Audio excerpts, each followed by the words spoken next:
Hey YouTube. Um, this isn't about hair at all.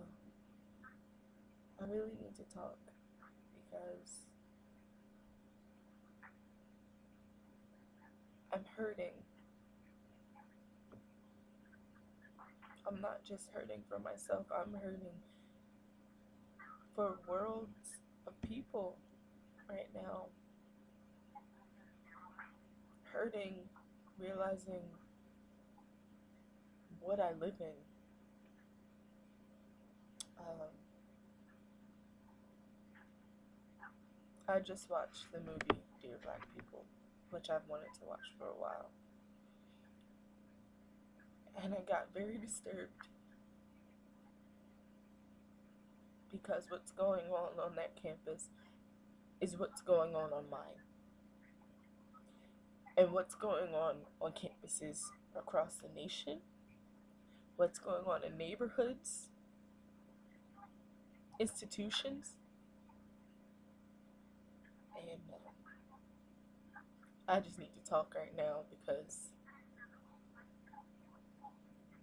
I'm fed up.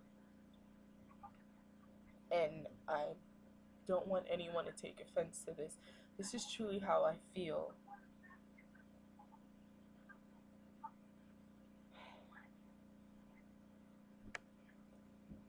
How long will people like me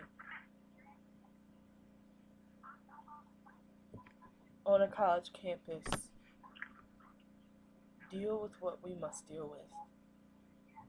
I'm 20 years old, a sophomore. I will not name my university, but I am tired. I am beyond tired to see issues and to speak on them and have fellow black students look at me and not even take into recognition of what I'm saying. They see it every day, they complain, yet they will never take action. They will hush. They have been mentally trained by the system to not say one thing.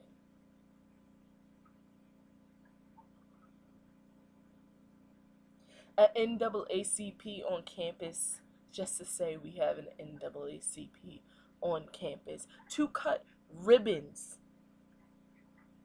to make everything seem okay. A BSU who does nothing but goes to basketball games and football games. No meetings about, real stuff. But,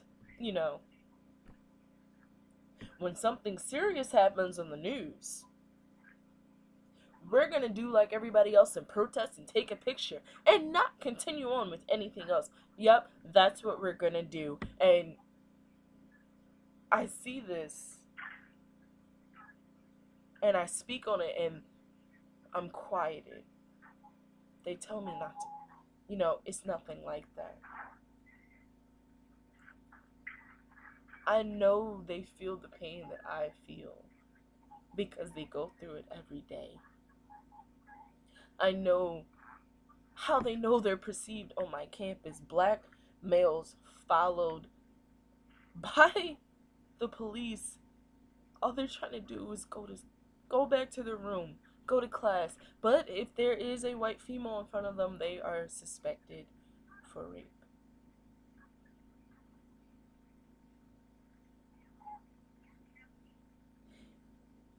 And we're so quick to talk about let's stay together, as blacks, and that means that we isolate everybody else that is outside, that are also people in the out group. No, we do not consider the Asians on campus. We do not consider the Latinos on campus. We do not consider the LGBTQ people on campus. Yes, they are still stated as minorities, but we see ourselves as the in group and they're the out group. No, we don't associate with them. We do not. No, they don't look like us. They don't know what we've been through, but they do. They do. And everyone wants to bring up, oh, well, slavery. Yes, slavery.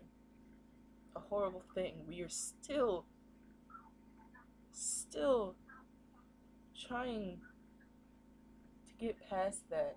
And it's not about getting past it. We need to still remember what happened.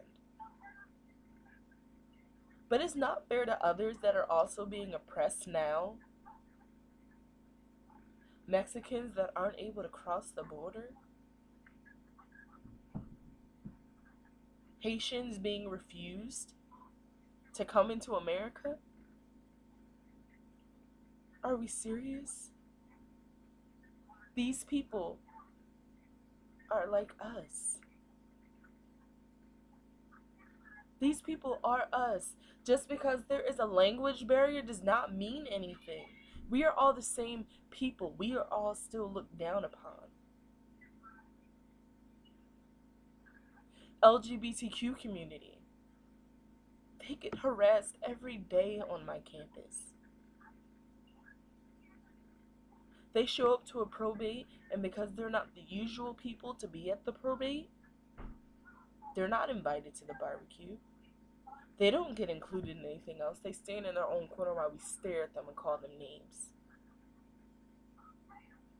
But we,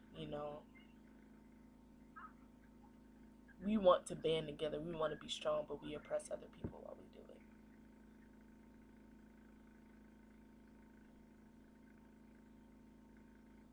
And it's not just the students that feel this either. It is our professors.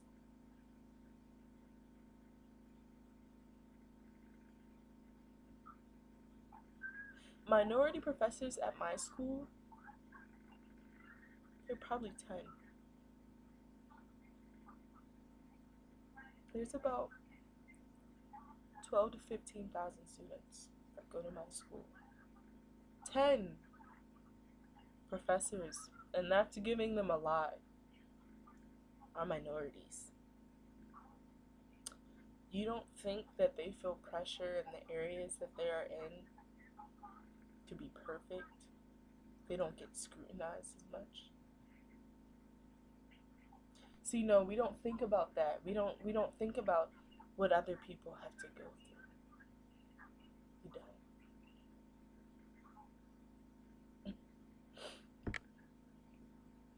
don't. Next topic. Natural hair community.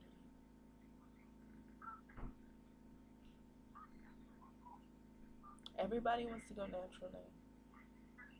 It's the thing, everybody wants that black girl with the curly hair. That's the thing. That's the beautiful thing. That's, it's perfect. But when I go on Instagram, when I follow these natural hair Instagram pages, do you know what I see? The light-skinned chick or the brown-skinned chick with the loose curly hair. Because that's beautiful. The loose curly hair all the way down to their eyes.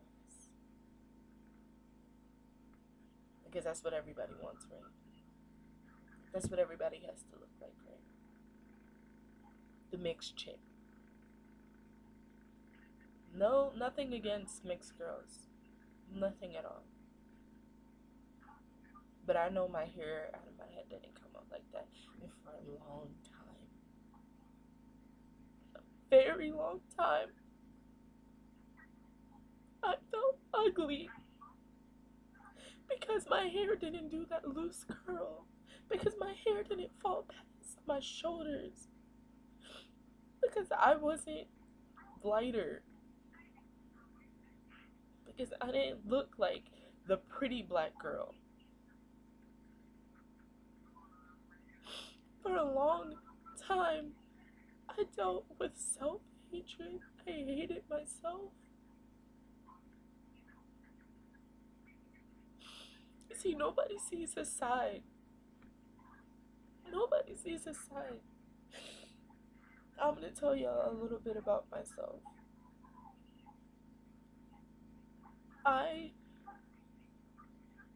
had my hair permed when I was about 7, but it was never that big of a deal. It was whatever. I got my hair permed every now and then.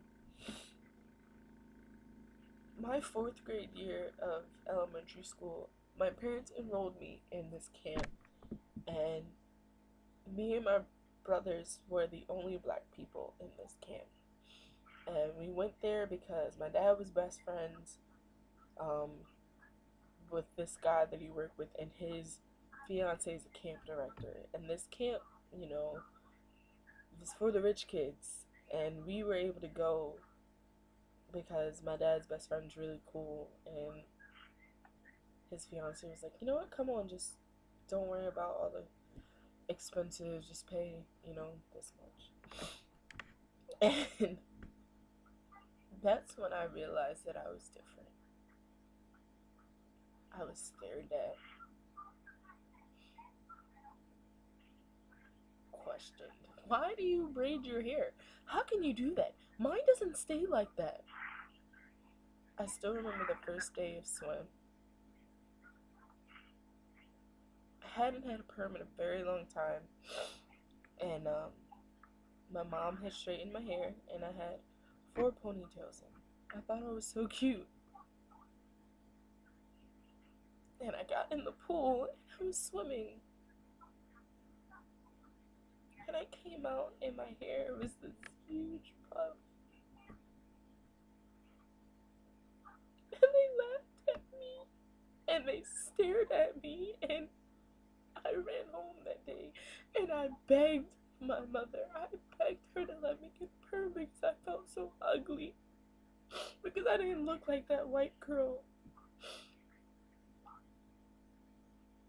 Because my hair wasn't long, because my hair wasn't blonde, because my hair wasn't straight, because I wasn't perfect. There was something wrong with me. I was the defect. I didn't belong. I walked around camp feeling ashamed and ugly and horrible. Like I had no right to be there. And that continued on for a very long time. When I first went natural, it was only because I didn't feel like getting a perm anymore. So I just stopped doing it. And my hair was curly, and wavy. And I went to school for the first time, my 9th grade year, with my hair natural. And they laughed at me. The black kids laughed at me. It wasn't the white kids, it was the black kids. And I felt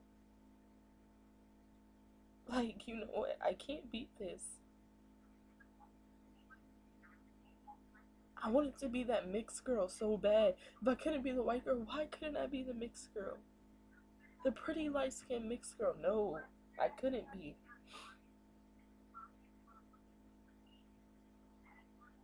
It took me a long time to realize just how beautiful I truly am. And it's not because I'm black, it's because of who I am. Yes, I am a black woman, but I'm beautiful not only because of that.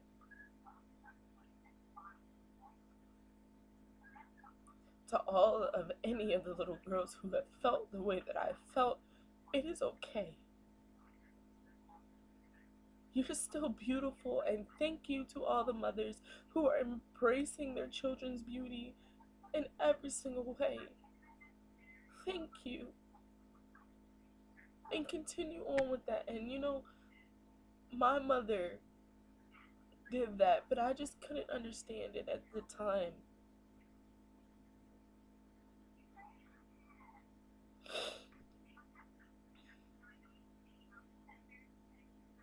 Another rant. We are so quick to talk about how white people are stealing our culture. I googled a picture of Bantu knots the other day, and Kelly Osbourne came up. And it was a picture from a couple years ago, and it was really cute. She had these cute little Bantu knots on, and I thought it was really cute. And the comments that were being left from this picture were disgusting. Saying, how dare she do such a thing? She's stealing black culture. She wants to be black. She wants to be this and that.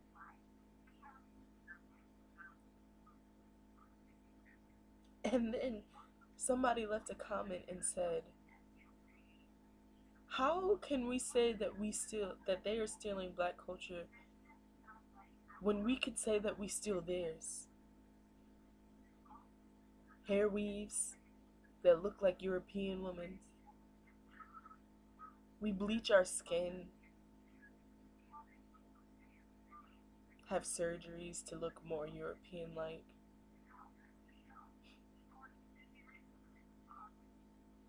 There's so many comments about Macklemore, he's not a real rapper, he's stealing black culture. How can we say such a thing? Why what is it the right to be ours? We can embrace everyone else's culture.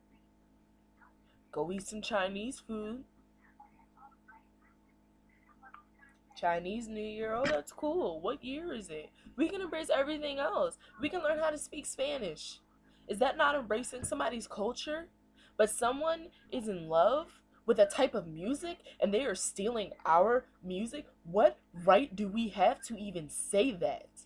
We are so quick to say how we are oppressed, but we oppress other people. We are so quick to put the blame on everyone else. Everyone else. And you know what? I don't care if I get any bad comments on this because it's true.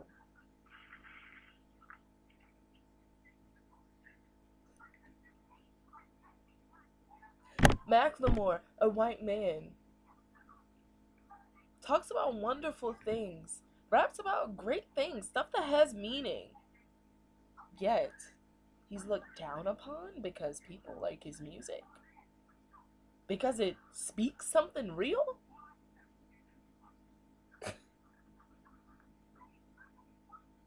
But we embrace 2 Chainz, a black man with a college degree who dumbs down himself because that's what everybody says he should do.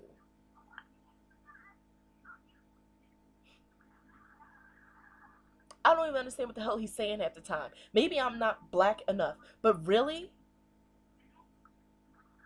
That's who we look up to? That's okay because he's black.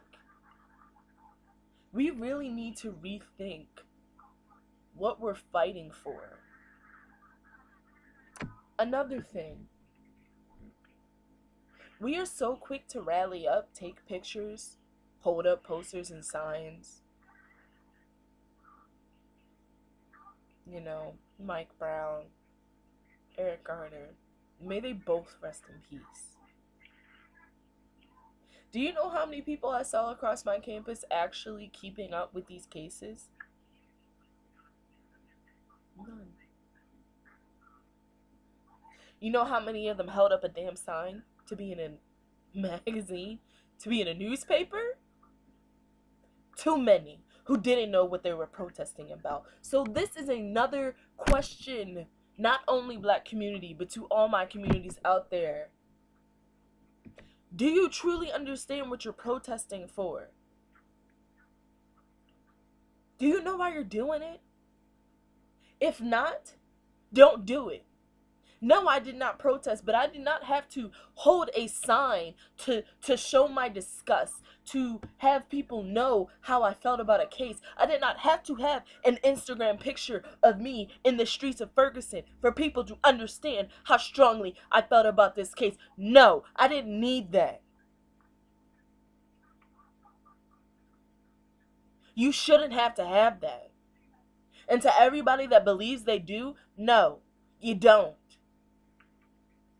Believe in what you believe in. But don't just do something because everybody else is doing it.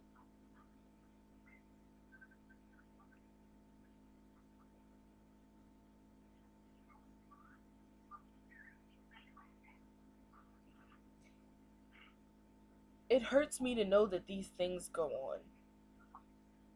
It hurts me to know that there's other little girls out there that felt the same way that I did for many years. It hurts me to know that there is still avid racism not only on college campuses, where you're supposed to feel safe because you're paying to be there, but not even nationwide but worldwide. That is something else that people need to understand. It is not just a black thing. It will never just be a black thing because brown people everywhere feel that.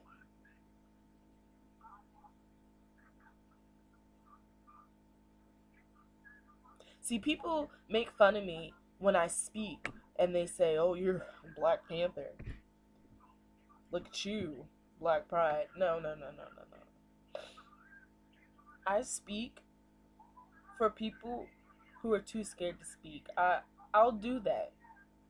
And it might not be a whole lot of people. I might not be a leader. I might not be the most popular person to do it. But I'm going to speak on it because it hurts.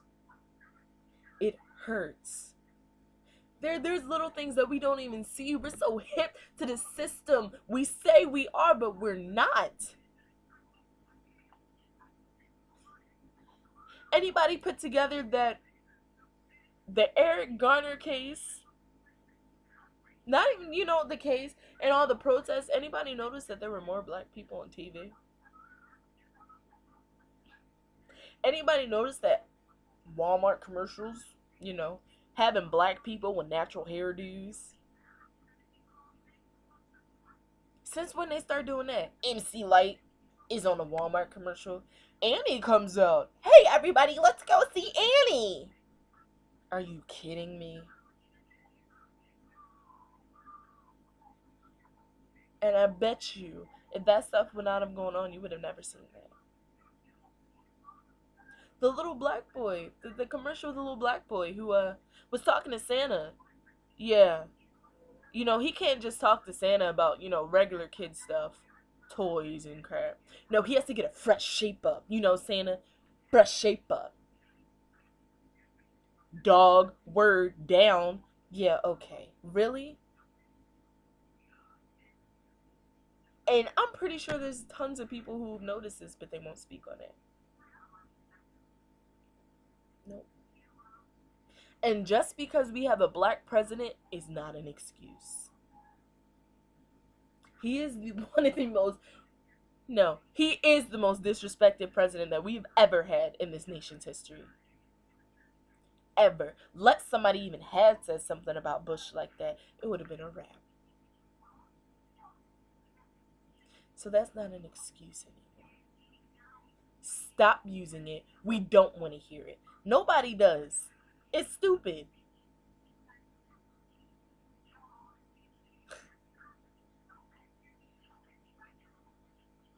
It's sad. And if I get some bad stuff for making this video, okay. But I needed to say stuff. I needed to say something because I can't just not talk. We are so quick to retweet things,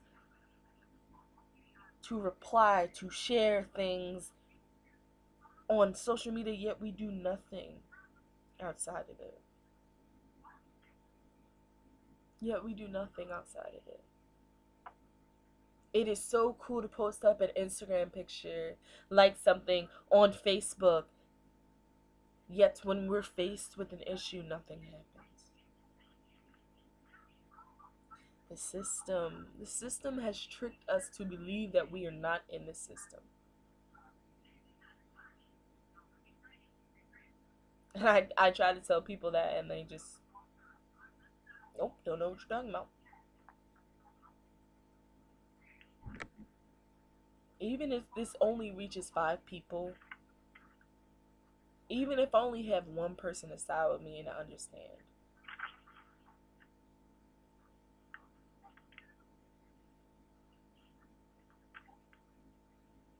that's all that matters.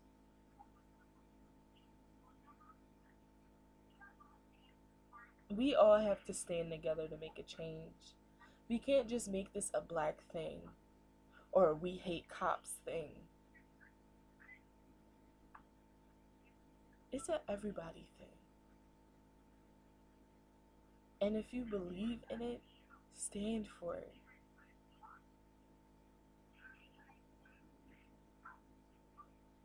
People say it's been what? 40, 50 years out of the civil rights movement? It's over. And a lot of people believe that. And it's not only white people that believe that. It's not over. It's not over until we take a stand together. until we fight together, my grandchildren will be going through this. And that's a day that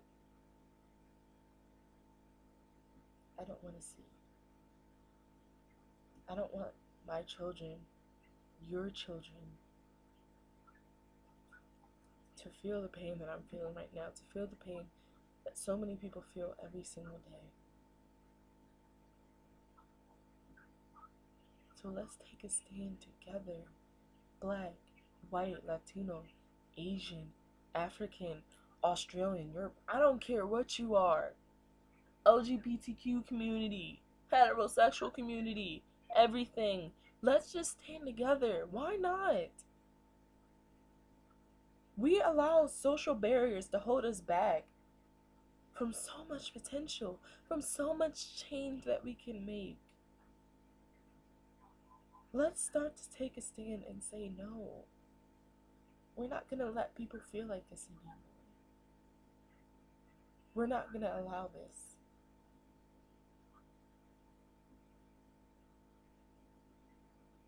That's what I had to say.